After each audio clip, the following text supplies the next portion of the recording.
Hello, I am Maria Lana Queen, HUD Liaison for Federal Interagency Youth Initiatives here at HUD for the Office of Public and Indian Housing.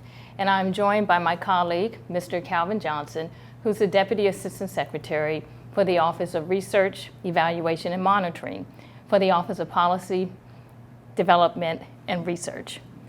I'd like to welcome you to today's presentation for the Ross for Education NOFA program. And we hope that you will enjoy today's technical assistance discussion. So let's get started. Let's start with the purpose.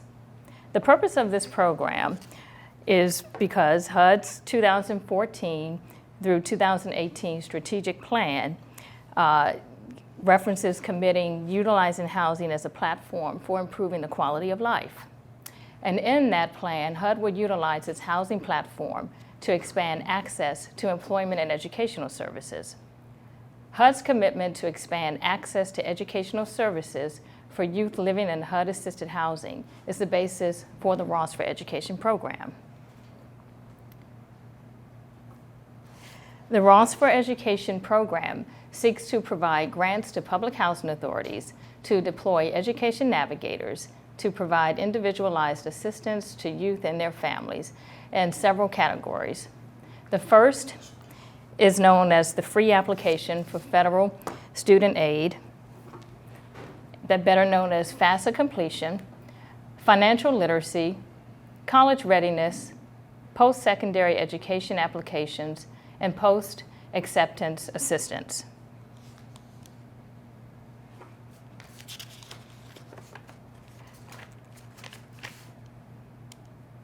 The FAFSA is generally considered a confusing and burdensome process.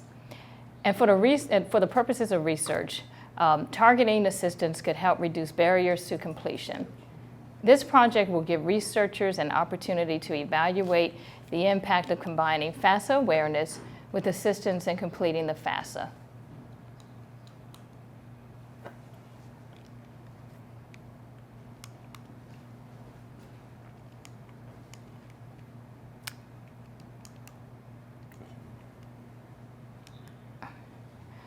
This project also goes beyond FAFSA by seeking to address other potential barriers to college attendance that may impact low-income youth more than their higher-income counterparts, such as limited financial literacy and college readiness, complicated post-secondary application processes, and the number of steps needed to successfully transition into first year of education after acceptance.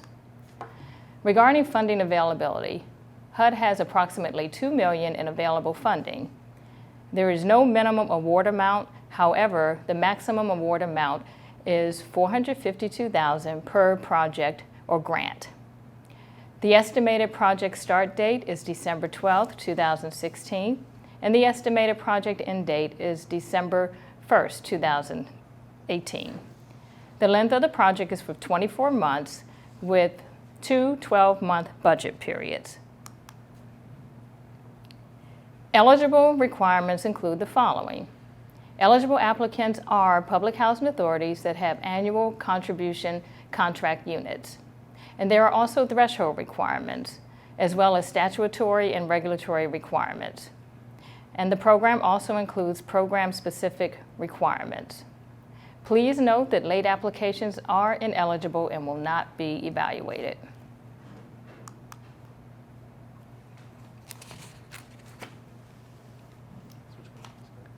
This goes forward. Right.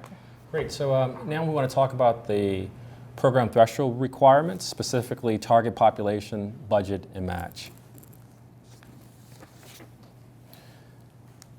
The target population specifically is public housing residents aged 15 through 20.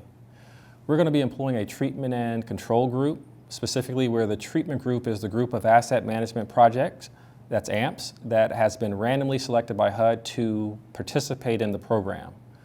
The control group, or the usual care group, is the group of AMPS that will not receive the services under this program and will serve as the comparison group. The expectation is that these are areas where post-secondary programming efforts are already going on, but they will not actually receive any services under the Ross for Education grant. Navigators will be expected to serve program participants in the treatment group and their families in a full-time capacity. Full-time navigators will actually be expected to serve with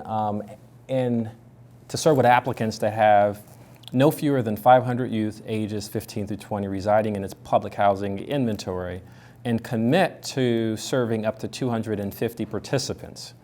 HUD will fund a maximum of 3 full-time navigators per PHA. Part-time navigators are actually allowable, so applicants with fewer than 500 youth ages 15 to 20 residing in their public housing inventories are eligible for a maximum of 1 part-time navigator. The budget program thresholds. Each program must provide a detailed budget that shows the projected sources and costs. The budget must identify what is being funded with Ross for Education grant dollars and what is being funded with match commitments. Match requirements. A firm commitment is placed at the time of application equivalent to 25% of the total grant amount requested, which must directly contribute to Ross for Education. For example, if the applicant is requesting $452,000 from HUD, the match must equal at least $113,000. The match can be cash or in-kind donations. For each commitment, whether cash or in kind, applicants must keep on file a signed and dated letter on the match organization's letterhead. If the commitment is in kind, the letter should explicitly state what services or what materials will be provided. Match letters must be submitted with your applications via grant.gov. Match table example that is on the HUD 52769 is actually shown here. We need to know the area of need, the number of participants to be served, the service provider or partner, and the value of each match. Thank you. Okay, let's move along to program requirements. There are 4 core program requirements with this particular program. FAFSA completion, that typically occurs during the fall. College readiness and financial literacy, this is a year-round effort. Post-secondary education applications, typically occurring in the fall, winter, and spring months. And addressing summer melt and helping college-interested youth follow through spring, summer, and fall. Eligible program activities cover salaries and benefits for staff, the maximum amount that HUD will contribute to a full-time navigator's salary and fringe benefits is $70,000 per year per navigator. Developing the approach, plan, and infrastructure of the program using evidence-based approaches where possible. Marketing the program to participants ages 15 to 20 is also an eligible activity. Providing education-focused case management and direct services such as intake, assessment, planning, individual support, and referrals. Connecting participants and their families to resources and tools that support college and post-secondary enrollment plans, and identifying resources and partners that would support participants. Continuing on, eligible activities also include building cross-sector partnerships, such as with high schools, guidance counselors, and tax preparers, tracking and reporting on performance measures, training and travel related to program development, and HUD will approve up to $2,000 per year per navigator. And administrative cost, HUD will approve up to $10,000 per year. And you can refer to pages 14 and 15 of the NOFA for further details regarding eligible program activities. Regarding funding restrictions, awards under this grant will not cover the following: ineligible activities and cost, reimbursement for grant applications cost incurred on or before grant award date, hiring or paying for the services of a contract administrator, and indirect cost. The rating factors for this program include the following: capacity, need, soundness of approach, performance measures, connect home, and 2 bonus categories: preferred sustainability status communities and promise zones, with a total points, application points of 106. Okay, reporting on performance. Grantees will be required to report on several items. First, there's a quarterly and final report in the format provided by HUD. At a minimum, reports will focus on the required performance measures and will also focus on financial reporting. Race and ethnicity data reporting, these are forms that can be found at grants.gov. Section 3 reporting, and a final audit. As a condition of the receipt of financial assistance under this NOFA, grantees are being required to cooperate with HUD staff and contractors performing HUD-funded research and evaluation activities. Performance measures. Grantees must track and report on performance monitoring measures to reflect activities in their proposed Ross for Education program. They are numbers of program participants served by types of activities, number of touch points by activity. Touch points are any instance of formal engagement between a navigator and a program participant, referrals to other services, information about whether the program participant being served are in school, enrollment, etc., and student level participation logs. In order to reduce the administrative burden, HUD, in collaboration with the Department of Education, will use match administrative data to track outcomes for participants. They include the rate of FAFSA completion over time, disbursement types, that is direct loans, Pell Grants, etc., and then the types of institution that participants attend, to include 2-year institutions, 4-year private versus public.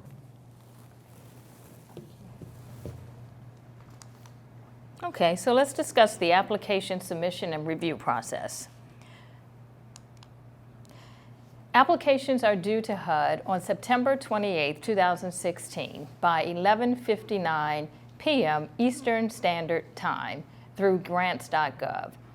Applications must be received no later than this deadline. After receipt, your application must still be validated by grants.gov. HUD recommends submitting applications at least 48 hours before the deadline and during the regular business hours in case you need assistance or experience technical difficulties. DUNS number and SAM, formerly known as CCR, registration is still required. So we ask you to please carefully read Section 4 of the NOFA for further details on this application and these requirements. So HUD is recommending that you start early.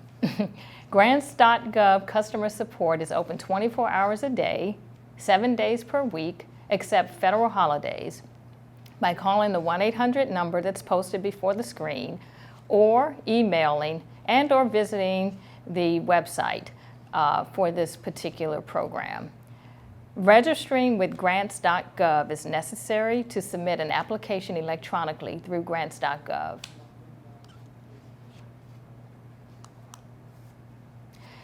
Within this program, there are a few curable deficiencies, and they're listed before you. HUD may seek clarification or corrections for curable technical deficiencies after it receives applications. Examples of curable, correctable technical deficiencies include, but are not limited to, inconsistencies in the funding request and failure to submit a signature and or date of signature on a document. The application format guidelines are as follows. Maximum 20 pages of narratives. Narrative pages must be double-spaced. At least 1-inch margins for narrative pages. You should use 12-point times New Roman font for narrative pages, and pages should be sized 8.5 by 11. HUD will not consider information on access pages, which may result in a lower score. For rating factors, we encourage you to please carefully read the criteria for each rating factor and subfactor. Respond fully to each factor within the specified section. Fewer points will be awarded for each rating factor for lack of detail or for not responding to the specified criteria. In addition to the previous slide, a few things to keep in mind. For capacity and experience, recent, relevant, and successful experience according to the criteria for the Public Housing Authority. For need, remember to demonstrate significant need with data. For soundness of approach, take care to respond to all sub-factors. For performance measures and evaluation, remember to include in your plan how you will ensure baseline data is collected. And for Connect Home, there is no extra submission required to receive these points. Continuing on with the review and selection process, HUD will look at past performance of applicants' ability to manage funds. We will also review the integrity of the applicant. That includes screening for eligibility criteria. Preliminary ratings and ranking based solely on rating factors in Section 5.A of the NOFA. And then there is a final panel review to ensure consistency and accuracy, where we assign a final score and recommend most highly rated applications. Regarding tied scores, this applies when 2 or more applications have the same score and funds are insufficient to select them all. HUD would use the following order of individual rating factor scores to break the tie: soundness of approach, capacity and experience, then need. Regarding funding priority, HUD will fund grants in the following order: top scoring applications from public housing authorities with no fewer than 500 youth ages 15 to 20 and who committed to serving up to 250 program participants.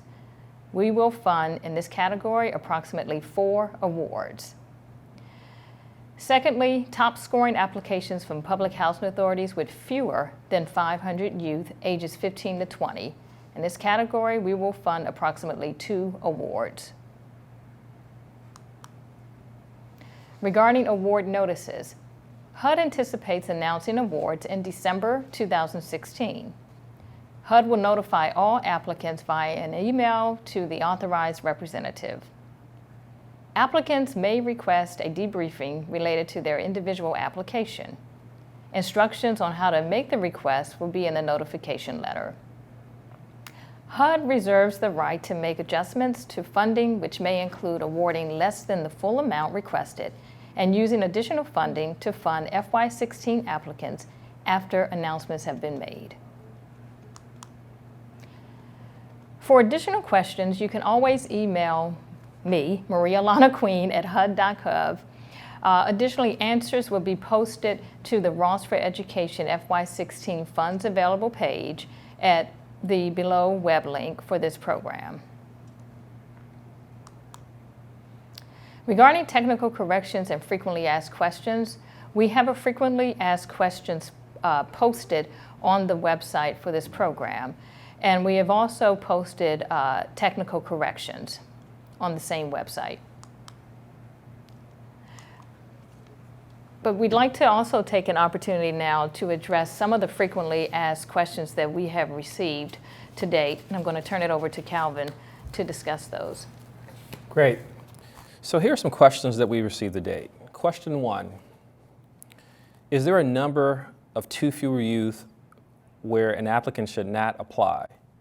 For example, if the applicant only has 50 total youth in their development, should they apply? The answer, no, the NOFA does not include a minimum. However, as stated on page 27, funding priority, Under the funding priority section, HUD will fund grants in the following order. First, top scoring applicants from PHAs with no fewer than 500 youth ages 15 to 20 and who committed to serving up to 250 program participants. Approximately 4 awards are actually anticipated in this area. 2, the top scoring applications from PHAs with fewer than 500 youth ages 15 to 20. And there would be approximately 2 awards funded in this area, or that we anticipate funding at least 2 in this area. Additionally, as noted on page 22, under soundness of approach, the rating factors there, this rating factor will actually evaluate the soundness of the plan you proposed in your application in comparison to the Ross for Education program purpose, the program requirements, the eligible program activities, and the needs indicated in your application. The soundness of approach rating factor includes you describing how you will identify, outreach to, and engage the target program participants you plan to assist through the Ross for Education program, including the number of individuals you estimate will benefit if this proposed plan is funded. So that's question 1 and an answer to question 1 that we received so far. Question 2, can you clarify the control group versus treatment group? Meaning, is it by AMP or by development? Many PHAs only have 1 AMP with multiple developments included. Is a PHA eligible to apply for the grant with only 1 AMP? The answer, a PHA is not eligible to apply for the grant with only 1 AMP because the NOFA and the program requires a control group and a treatment group. The control group is the group of AMPs with a PHA's inventory within a PHA's inventory that will not receive services from the education navigators. Within each PHA, resident outcomes such as the FAFSA completion rates will be compared between the AMPs being served by the education navigator and the AMPs not being served by the education navigator. The treatment group is the group of AMPs within a PHA's inventory that has been randomly selected by HUD to be served by an education navigator. Additionally, the NOFA refers to AMPs as plural. As noted on page 10, target population section, AMPs within a PHA will be randomly selected to receive Ross for Education services. AMPs within that PHA not selected to receive grants will still participate as a comparison site comparison sites, what we refer to as the control group.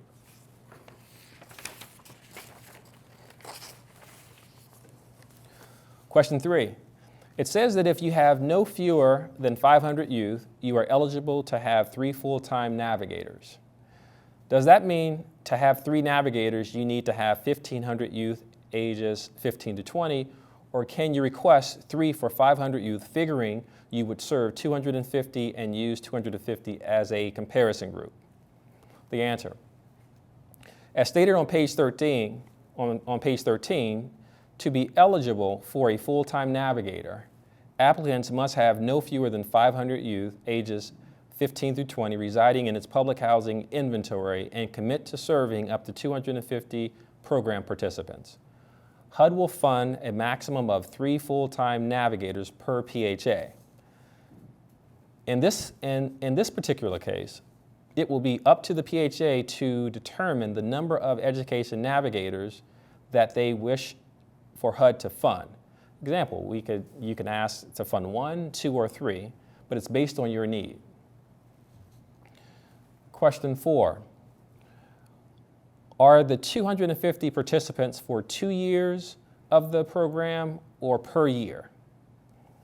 The answer, the grant term is 2 years. Therefore, 250 participants from the randomly assigned AMPs are expected to be served each year of the 2-year grant term. Question 5. We are a public housing authority and have a small number of units, 158 in scattered sites. I think the Ross for Education NOFA is a great idea, and would love to submit an application to assist the youth in our sites. But the package states only 6 awards will be given, so that means only large authorities should apply, correct? I see the note about 2 of those for authorities under 500 youth, but our pool is much, much smaller. Please advise as to whether or not a very small authority should take the time to complete the application. The answer. The NOFA indicates that HUD expects to make approximately 6 awards from the funds available under this NOFA. HUD expects to make approximately 4 awards to PHAs with no fewer than 500 youth, ages 15 to 20, and 2 awards to PHAs with fewer than 500 youth, ages 15 to 20, from the funds available under this NOFA. So those are the questions that we received so far, and just wanted to share those answers with you. A sample of the questions we received, just wanted to share those answers with you. And so that concludes our webcast for today for this program, and we certainly encourage all public housing authorities to consider this and submit an application to HUD. And we thank you for your time and attention, and you can always refer to the official web portal for further frequently asked questions, excuse me, and/or contact myself again, Maria Lana Queen at HUD.gov for this opportunity. Thank you very much for taking the time to join us.